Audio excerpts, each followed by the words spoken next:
সম্মানিত দিনী ভাই বোন, দুনিয়াতে দুটো পাপ আছে যার নিজস্ব ক্ষমতা আছে। অন্যান্য পাপের এরকম ক্ষমতা নেই।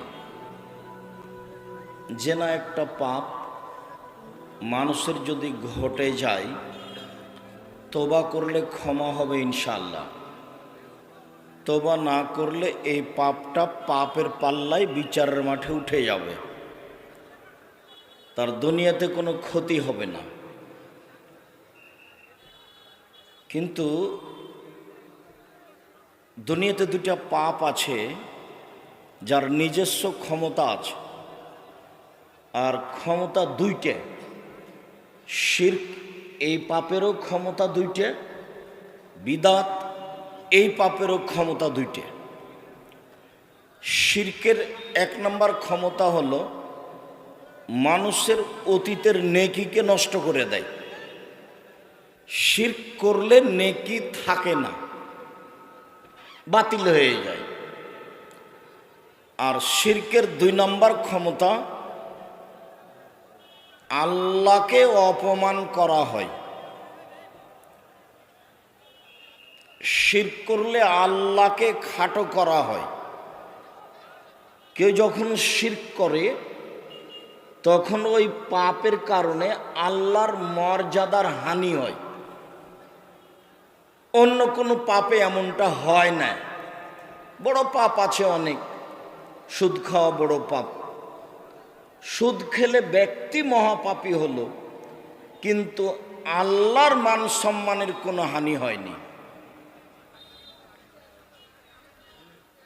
পিতামাতাকে গালি দেওয়া, অমান্য করা মহাপাপ। কিন্তু কেউ যদি পিতামাতার অবাধ্য হয় তাহলে আল্লাহর সম্মানের কোনো ক্ষতি হয়নি। কিন্তু কেউ যদি শিরক করে তাহলে আল্লাহর সম্মানের কি হয়? ক্ষতি হয়। শিরক একটা পাপ, তার নিজস্ব দুইটা ক্ষমতা আছে। যারা পরিচালনায় আছো ছেলেরা, তোমাদের এটা দুর্বলতার কারণে লোকগুলো রাস্তায় দাঁড়িয়ে আছে। তোমরা এই প্রোগ্রামের জিম্মেদারি নিয়েছ, মানুষকে এখন হইচই করে বসাবা, একবারে ওখানে পাহারা দিবা দাঁড়িয়ে। এখান থেকে ওই পর্যন্ত 40 জন থাকবে অন্তত, কেউ যেন ওখানে দাঁড়াতে না পারে। তাহলে তোমাদের এটা দায়িত্ব পালন করা হলো। তোমরা তো পরিবেশ কন্ট্রোল করতে পারছো না। তোমাদের আগে বৈঠক হওয়া উচিত ছিল, কি পরিকল্পনায় আমরা প্রোগ্রামটা করব। তোমাদের চিন্তা ভাবনায় ত্রুটি থাকাই আমরা যারা এসেছি বক্তব্য শুনতে তারা কষ্ট পাবো বলে আমার অনুমান। তোমরা এখনো চেষ্টা করো। আর আমি অনুরোধ করছি আপনাদের যে ওখানে দাঁড়িয়ে থেকে সব কথা তো ধরতে পারবেন না। কোনো সময় গল্প করবেন, কোনো সময় আমার দিকে খেয়াল করবেন, তখন কথা তো হিসাব থাকবে না। সামনে এসে দাঁড়ান, সামনে এসে বসেন, সামনে এসে দাঁড়ান, তাহলে আপনার পরিবেশটা আমার সাথে ভালো থাকবে। আমার সাথে আপনার ভালোবাসা অনেক, এ কথা আমি জানি। আপনার ভালোবাসাকে আমি স্বাগতম জানাই, কিন্তু ভালোবাসায় এইভাবে দেখাবেন এটা আমি চাই না। ভালোবাসা দেখাতে হলে সামনের দিকে আসতে হবে, জায়গা থাকলে বসতে হবে, না থাকলে দাঁড়িয়ে থাকতে হবে। রাস্তাতে মানুষের অসুবিধা করে দাঁড়িয়ে থাকবেন কেন? এটা কেমন হয়? আরেকটা পাপ আছে, সেই পাপের নাম বিদাত। বিদাতেরও দুইটা ক্ষমতা আছে। এক, বিদাত করলে এবাদাত কবুল হবে না। শিরক হলে এবাদাত বাতিল করেছে, আর বিদাত এবাদাত আর কবুলই হতে দিবে না। আরেকটা ওর ক্ষমতা আছে, বিদাত দিয়ে আল্লাহর নবীকে অপমান করা হয়, শিরক দিয়ে আল্লাহকে খাটো করা হয়, আর বিদাত দিয়ে আল্লাহর নবীকে খাটো করা হয়, অপমান করা হয়। তাহলে দুনিয়াতে এই দুইটা কিন্তু পাপ, মহাপাপ। এই দুটাই কিন্তু মানুষ ভালো ধারণাই করে। গাড়িটা ঠাকুরগাঁ থেকে ছুটেছে ঢাকা যাবে, বারবার কন্ট্রাক্টরকে বলছে ড্রাইভার যে কবর পেলে 10টা টাকা দিও, মাজার পেলে 10টা টাকা দিও। তো ড্রাইভার এভাবে বলছে কেন? অবশ্যই ড্রাইভারের একটা ভালো ধারণা যে মাজারে 10টা টাকা দিলে গাড়িটা আমার অ্যাক্সিডেন্ট হবে না। তাহলে শিরক পাপটা করছে ভালো ধারণায়। বিদআতও ভালো ধারণায় করে মানুষ। এই যে ঈদের দিন আপনারা ঈদের মাঠে ছিলেন, ইমাম সাহেব বলছেন আসেন আসেন, আর 4 মিনিট আছে, আর 2 মিনিট আছে, আর 2 মিনিট আছে, তাড়াতাড়ি আসেন। তো আল্লাহর নবী তো বলছেন যে লা আযানা ওয়ালা ইকামা ওয়ালা নিদা, ঈদের মাঠে আজান নেই, একামাত নেই, ডাক নেই। তা আল্লাহ রাসূল 3টেই তো না করলেন, তো আপনি যে বলছেন আসেন, তাহলে এবার এরই নাম বিদআত, এরই নাম রাসূলকে অপমান করা, এরই নামই বিদআত।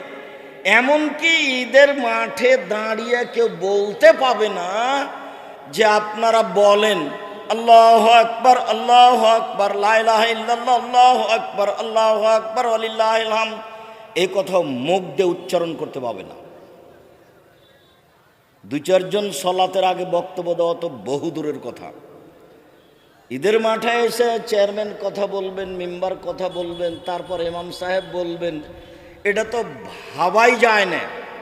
আউয়ালু শাইইন ইয়াবদাউ বিহিস সালাহ। আল্লাহর নবী প্রথমে এসে ঈদের মাঠে যেটা কাজ করতেন সেটা হলো সালাত। সালাতের আগে কোনো কথা নাই, কেউ বলতে পারে না আপনারা বলেন আল্লাহু আকবার আল্লাহু আকবার লা ইলাহা ইল্লাল্লাহ আল্লাহু আকবার আল্লাহু আকবার ওয়ালিল্লাহিল হামদ। এই কথা বলার কেউ দুঃসাহস রাখে না। কেউ যদি বলে তাহলে সে রাসূলকে অপমান করলো, তারই নাম বিদআত। নিজের গতিতে বলতে হবে, কেউ কথা বলতে পারবে না সালাতের পূর্বে। আসেন আসেন, নামাজ শুরু হতে যাচ্ছে, কথাটা তো ভালো, আপনারা তাড়াতাড়ি করে আসেন, আর 2 মিনিট পরে সালাত শুরু হবে। আর 2 মিনিট যদি না থামে তাহলে সভাপতি সাহেব, সেক্রেটারি সাহেব খেপে যাবেন। আমি তোমার ঈদের মাঠের ইমাম হলে তোমার খেপে যাও আমি দেখাতাম। আমি ওই সেক্রেটারি সভাপতিকে উঠায় আর বসাই।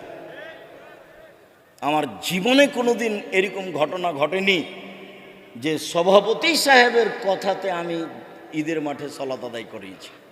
আমার এটা জীবনে কোনোদিন ঘটেনি যে মসজিদের সেক্রেটারি সভাপতির কথা আমি মসজিদে ইমামতি করেছি।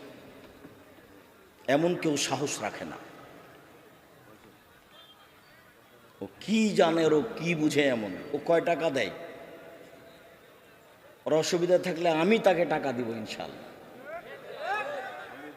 এরকম পরিবেশ আমার জীবনে কোনোদিন ঘটেনি। আমি 90 সাল থেকে মাঠে আছি দিন প্রচারের। কত সাল থেকে? 90 সাল থেকে 33 বছর চলছে। এরকম কোনোদিন ঘটেনি। সম্মানিত দিনী ভাই বোন, যারা যেখানে আছেন দয়া করে কথা বন্ধ করে, চলাচল বন্ধ করে, দোকানপাট বন্ধ করে কথা শোনার চেষ্টা করেন। আপনার জন্য আমি এসেছি অনেক কষ্ট করে। একটা প্রোগ্রাম বের করাও কঠিন, আসাও কঠিন। আমি বৃহস্পতিবারে ঢাকা গেছি, প্রতিষ্ঠানে উপস্থিত হয়েছি। আমি এই প্রোগ্রাম করতে চাইনি, এভাবে আমি আসা আমার জন্য ভারী ছিল। জুমার খুতবা ছিল গাজীপুরে। গাজীপুরে জুমার খুতবা দিয়ে বিমান 6টায় ছিল, 7টার সময় নেমেছি। বিমানবন্দরে মাগরিবের সালাত আদায় করেছি, এশার সালাত আদায় করেছি। এখানে এসেছি আপনার কাছে। আপনি যদি এখন দোকানে বসে থাকেন, আপনাকে আমি সম্মান করব এই কথা আপনি মনে করিয়েন না।